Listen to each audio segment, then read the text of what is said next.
আল্লাহর রাসূল বলছে তিন ব্যক্তির দোয়া কবুল। বলেন কয় ব্যক্তির দোয়া কবুল?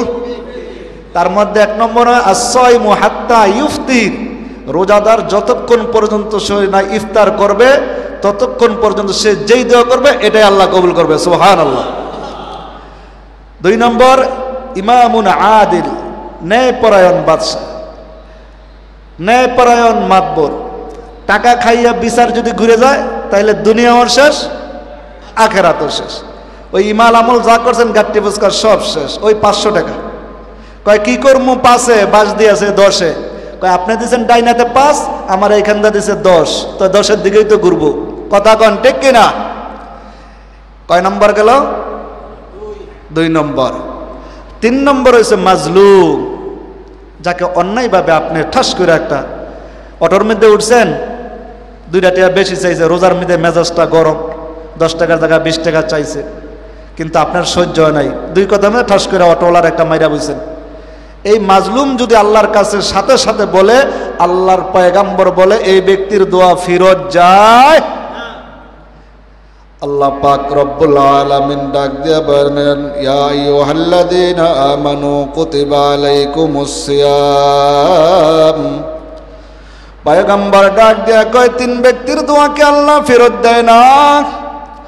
ও পর্দার আড়ালের মা, যাকে তাকে তুমি অভিশাপ দিও না, অন্যায়ভাবে তুমি তাকে বকা দিও না। ও যুবক ভাই, ও আমার পর্দার আড়ালের মা, খেয়াল করিয়া তুমি আলোচনাগুলা শোনো। আল্লাহর পয়গম্বর কয় 3 ব্যক্তির দোয়াকে আল্লাহ ফেরত দেয় না। 1 নম্বর হয়েছে as-সাইমু হাত্তা ইফতির, ওই রোজাদার যে সকাল থেকে সন্ধ্যা পর্যন্ত না খেয়ে আছে। আল্লাহ পাকের কত বড় হুকুম!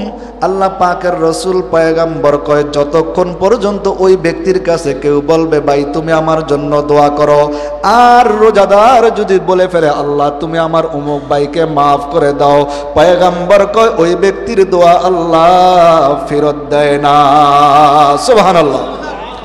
2 নম্বরে ইমামুন আদিল, ন্যায়পরায়ণ বিচারক। আজকে সমাজের মধ্যে একটা সালিশ বসছে, এই সালিশের মধ্যে দোনো পক্ষই মাতবরের পিছনে যায়া ঘুরে। মাতবর চিন্তা করতেছে ডাইন দিকে বেশি আয় না বাম দিকে বেশি আসে। এ দুনিয়ার মুসলমান, এটা শুধু মাতবর নয়, মেম্বার, চেয়ারম্যান, মন্ত্রী, প্রধানমন্ত্রী পর্যন্ত আল্লাহর পয়গম্বরের রসুল কয় ওই ব্যক্তির দোয়াকে আল্লাহ কবুল করবে। ইমামুন আদিল, ন্যায় বিচারক বাদশাহ যদি হয়, যদি কোনো অন্যায়ভাবে কোনো হারাম কাজকে না করে, আল্লাহ পাক রব্বুল আলামিন ওই ন্যায় বিচারক বাদশার দোয়াও কবুল করে, সুবহানাল্লাহ। 3 নম্বর কি? 3 নম্বর মাজলুমের দোয়াকে আল্লাহ ফেরত দেয় না। মাজলুম কোন ব্যক্তি? মসজিদের মধ্যে 2টা কথা কাটাকাটি হয়ে গেছে, পরস্পরে ইচ্ছা করলে মিল হয়ে যেতে পারতেন, কিন্তু মসজিদ থেকে বাড়াইয়া তার গলার মধ্যে চিপদা ধরলেন, অথবা তার বাড়ির সামনে দিয়ে যাওয়ার সময় তাকে আপনি আটকাইলেন।